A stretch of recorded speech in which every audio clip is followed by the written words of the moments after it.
Breaking news చూస్తున్నారు. హన్మకొండ జిల్లా భీమదేవరపల్లి మండలంలో దారుణం చోటు చేసుకుంది. గట్ల నరసింగాపూర్లో మహిళ దారుణ హత్య గురైంది. కోళ్ల సుమలతను గొడ్డలతో నరికి చంపారు గుర్తు తెలియని వ్యక్తులు. పాత కక్షల కారణంగానే చంపినట్లు పోలీసులు అనుమానాన్ని వ్యక్తం చేయడం జరుగుతోంది. నిందితుల కోసం విస్తృతంగా గాలిస్తున్నారు పోలీసులు. దీనికి సంబంధించిన బిగ్ బ్రేకింగ్ న్యూస్ చూస్తున్నారు. హన్మకొండ జిల్లాలో మహిళ దారుణ హత్య స్థానికంగా సంచలనంగా మారింది. ఎందుకు చంపారు, ఎవరు చంపారు, ఎందుకోసం చంపారు, ప్రస్తుతం దీనికి సంబంధించి పోలీసుల ఇన్వెస్టిగేషన్ కొనసాగుతోంది. అయితే గట్ల నరసింగపూర్లో మహిళ దారుణ హత్య స్థానికంగా సంచలనంగా మారింది. కోళ్ల సుమలతను గొడ్డలతో నరికి చంపారు ఆగంతకులు. పాత కక్షల కారణంగానే నరికి చంపినట్లు పోలీసులు అనుమానాన్ని వ్యక్తం చేయడం జరుగుతోంది. మీరు చూడొచ్చు ఆ విజువల్స్. ప్రస్తుతం పోలీసులు ఆ ఘటనా ప్రదేశానికి చేరుకున్నారు. అక్కడ ఆ ఘటనా ప్రదేశాన్ని వాళ్ళు పూర్తిగా పరిశీలించడం జరుగుతోంది. ఆగంతకులు ఎలా వచ్చారు, ఎక్కడి నుంచి వచ్చారు, దాంతోపాటు ఆమెను చంపడానికి కారణం ఏంటి, అసలు ఎందుకు చంపారు, మరి ముఖ్యంగా దగ్గర వ్యక్తులు అంటే కుటుంబ సభ్యులు ఎవరైనా ఈ హత్యకు పాల్పడి ఉంటారా, లేకపోతే ఆర్థిక లావాదేవీల కారణంగా బయట వాళ్ళు ఎవరైనా, కోర్స్ ఇంకా ఆప్షన్ అక్కడ అదే ఉంటుంది, పాత కక్షల కారణంగానే ఎవరైనా చంపుంటారా? నిందితుల కోసం ప్రస్తుతం విస్తృతంగా పోలీసులు గాలిస్తున్నారు. అసలు ఈ కోళ్ల సుమలతను చంపాల్సిన అవసరం ఎవరికి ఉంది అనే కోణంలో పోలీసుల దర్యాప్తు జరుగుతోంది. ప్రస్తుతం మహిళా పోలీసులు కూడా అక్కడికి చేరుకున్నారు. కుటుంబ సభ్యులని వాళ్ళు విచారించడం జరుగుతోంది. గత 2 రోజులుగా ఆమె ఎవరితో కాల్లో మాట్లాడారు, ఈ నేపథ్యంలో ఎవరెవరితో వాగ్వాదం జరిగిందా, ఈ అన్ని కోణాలు కూడా పోలీసుల దర్యాప్తు జరుగుతోంది. మా ప్రతినిధి వెంకటరత్నం అప్డేట్స్ అందించేందుకు సిద్ధంగా ఉన్నారు. వెంకటరత్నం దగ్గరికి వెళ్లే ప్రయత్నం చేస్తున్నాను. వెంకటరత్నం, ప్రస్తుతం కోళ్ల సుమలతకు సంబంధించి ఆ హత్యకు మిస్టరీ ఏమైనా వీడిందా, నిందితులను ఏమైనా గుర్తించడం జరిగిందా? అయితే దీనికి సంబంధించి పాత కక్షలే ఇక్కడ ఈ హత్యకు ప్రధాన కారణంగా చెప్తున్నారు. దీనికి సంబంధించి కూడా గతంలో కొన్ని పాత కక్షల్లో బాధితులుగా ఉన్నటువంటి కొంతమంది, అంటే గూళ్ళరాజు అనేటువంటి వ్యక్తికి గతంలో వీళ్ళకు ఇబ్బందికర పరిస్థితులు ఏర్పడ్డాయని చెప్పి అన్నారు. అయితే గూళ్ళరాజు అనేటువంటి వ్యక్తి ఇప్పుడు ఎవరైతే ఆ సుమలత ఉన్నారో తన బావపై కూడా దాడి చేసినటువంటి పరిస్థితి, గుడ్డంతో కూడా దాడి చేసినట్టు తెలుస్తుంది.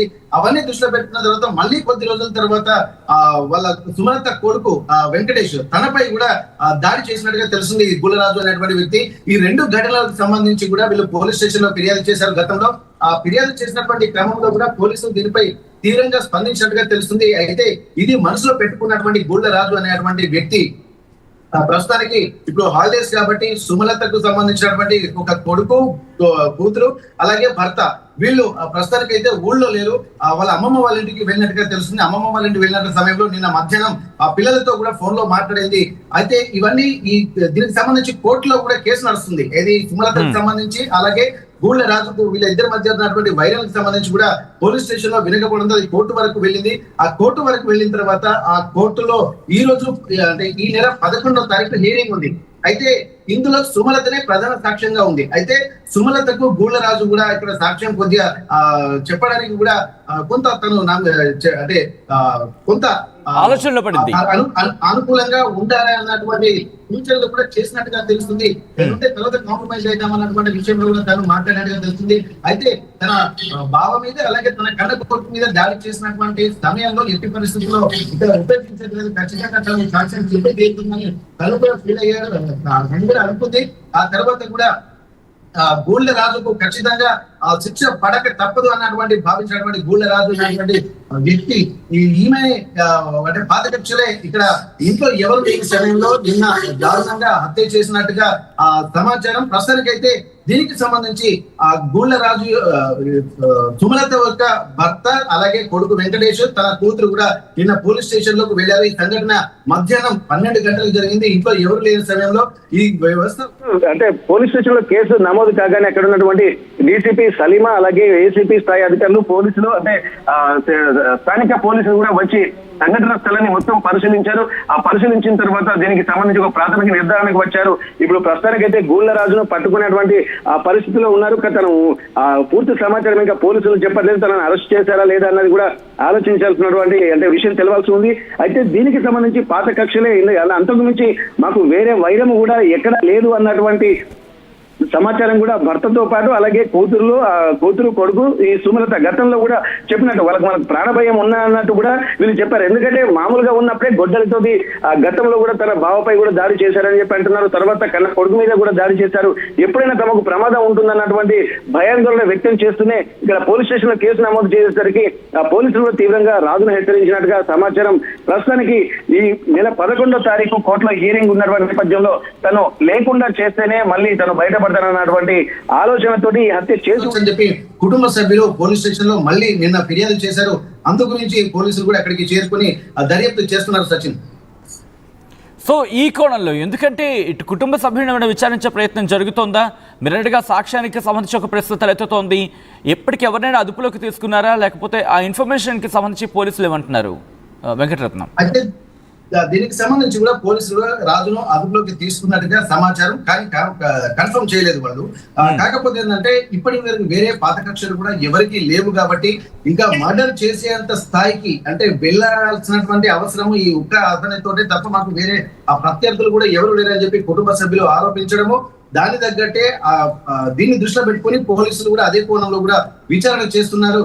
ప్రస్తుతానికి రాజును అదుపులోకి తీసుకున్నట్టుగా సమాచారం. కానీ ఇంకా కొన్ని కుటుంబ సభ్యులను కూడా విచారణ చేస్తున్నారు. ఇంకా ఎవరెవరైనా ఇందులో ఉన్నారా, అసలు రాజే హత్యలో పాల్గొన్నారా, లేకపోతే రాజు ఎవరైనా పురమాయించి హత్యకు పురికొల్పాడా, ఇవన్నీ కోణాలలో కూడా ఆలోచించాల్సినటువంటి అవసరం ఉంటుంది. ఎందుకంటే ఇంట్లో ఎవరు లేరు. దానికి సంబంధించిన గ్రామంలో కూడా ఎవరు లేని సమయంలో పిల్లలు మాత్రం అమ్మమ్మ వాళ్ళ ఇంటికి వెళ్ళిపోయారు, భర్త పనుల నిమిత్తం బయటికి వెళ్ళిపోయారు.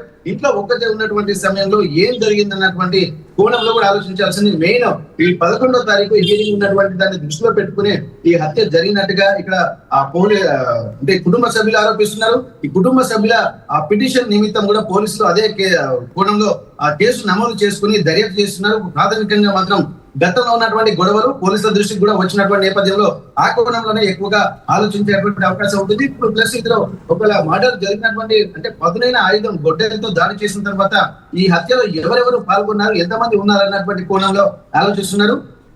లేకపోతే రాజు ఒక్కడే ఇందులో పాల్గొన్నాడు అన్నటువంటి కోణంలో కూడా అంటే మొత్తం హత్యకు సంబంధించి పూర్తిగా ఒక సీన్ ఆఫ్ అఫెన్స్ ను కూడా ప్లాన్ చేశారు. దానికి సంబంధించి ఎట్లాంటి పరిస్థితులు ఉన్నాయో ఒక్కొక్కటిగా తెలుసుకునేటువంటి ప్రయత్నం చేస్తారు. దీనిపై పూర్తిగా వివరాలు మాత్రం తెలియరాలేదు. దీనికి సంబంధించి పోస్ట్ మార్టం నిమిత్తం కూడా డెడ్ బాడీని ఇక్కడ వరంగల్ ఎంజిఎంకి ఆసుపత్రికి తీసుకొచ్చారు. ఈ 10 గంటలకు ఇక్కడ ఎంఆర్ఓ స్థాయి అధికారులు కూడా వచ్చి పంచనామా చేసిన తర్వాత అసలు ఇక పూర్తి వివరాలు పోస్ట్ మార్టం రిపోర్ట్ లో తెలిసేటువంటి అవకాశం ఉంటుంది సచిన్. రైట్ వెంకటరత్నం, మొత్తంగా అయితే మాత్రం హన్మకొండలో జరిగిన ఈ ఘటన స్థానికంగా సంచలనంగా మారింది.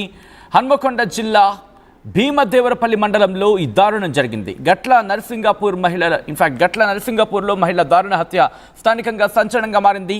కోళ్ల సుమలతను గొడ్డలతో నరికి చంపారు ఆగంతకులు. పాత కక్షల కారణంగానే చంపినట్టుగా పోలీసులు అనుమానాన్ని వ్యక్తం చేస్తున్నారు. నిందితుల కోసం విస్తృతంగా గాలిస్తున్నారు పోలీసులు. This are the disturbing visuals. Viewer description is advised.